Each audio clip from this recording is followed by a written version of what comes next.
Well, welcome. First, just to let everyone know, this is a ViewSonic monitor, and it is 70-inch, but it's also a touch screen, and they said they can have 10-point touch, which I think is cool because you can have multiple kids at one time manipulating the screen. I said, it's great. So I said, I'll pull it back out and show everyone how to navigate this thing. So this is a student-centered learning environment, classroom redesign, 10 areas of focus. One consideration for a student-centered environment would be function. Considering what you want kids to do and how you would like them to do it in the classroom is important for a classroom redesign. The second one is student ownership. Here you see manuals class, and kids really like this low seating. I've seen a lot of teachers in Iowa cut off the bottom portion of their legs of their table, put those tennis balls on them, and then have the whiteboard over top. Kids can spread out all their materials, especially if you're working in a blended environment. When we went one-to-one, we chucked the desks and got tables because they have more need for room. So having that student ownership, you'll notice his tables are whiteboards so that they can talk on it, but they have different areas and functions in the classroom as well as ownership. So it's definitely meeting their needs as learners. Another one is collaboration. You're seeing this more and more in places that are redesigning spaces, collaboration stations, collaboration huddles, and they might have one large monitor, but then they have multiple smaller monitors with flexible seating. And kids can use this not only to have access to the information that's being projected on one screen, but then you can allow them access to each screen so they can use it kind of as their little private monitor to share their collaboration with their group. So I'm seeing that a lot, especially in Iowa for those redesigns of the classroom.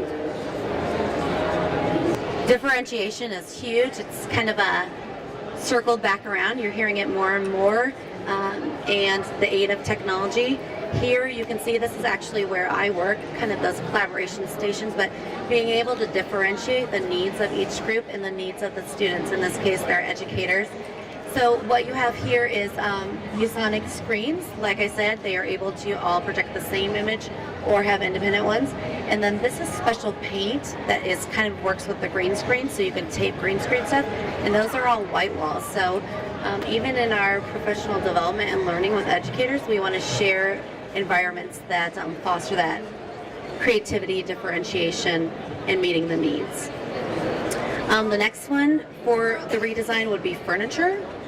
Again, there's so many different options, a lot of great options I've seen on the expo floor walking around.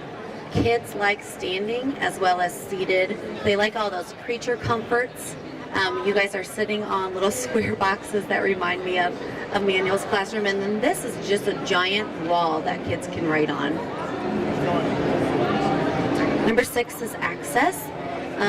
Having available things at the fingertips of kids provides them access to make their work relevant, engaging, and needs met. So this is actually in a makerspace classroom, anything that they would need, but you could do the same thing in a writing classroom, having things that kids would use in the writing process. Resources, staples, paper. Number 7 is going beyond the 4 walls. So the beauty of technology is it allows us to connect with other peers and educators across the globe, breaking down those barriers of the 4 walls that are traditional in the classroom, and connecting kids with the world. Here's an Alice quote to go with your Alice books. If it's a real world project, there is data to get and people to talk to. So true. I recently heard that information and data is the new commodity of the contemporary age. Number 8 is move freely. So does your room have accessibility for kids to move around freely, collaborate, create, share? Number 9 is personal space. As much as kids love collaboration, there's need and time for them to have their own individual space, to store their stuff, to reflect, to work independently. So all of those things need to be taken into consideration as well. And number 10 is peer feedback. So John Hattie says one of the most effective ways to increase student achievement with the biggest effect size is through peer feedback. And so here you have kids giving each other feedback with support of a flexible classroom, whiteboards to share ideas, monitors, screens, as well as a framework to provide that feedback for peers. So thanks for stopping in today at ViewSonic. Make sure you grab your Alice Keeler book and let us know if you don't have one at your seat. We can get you an Alice Keeler book. I'm Shaelynn, I'm from Iowa, and have a great conference.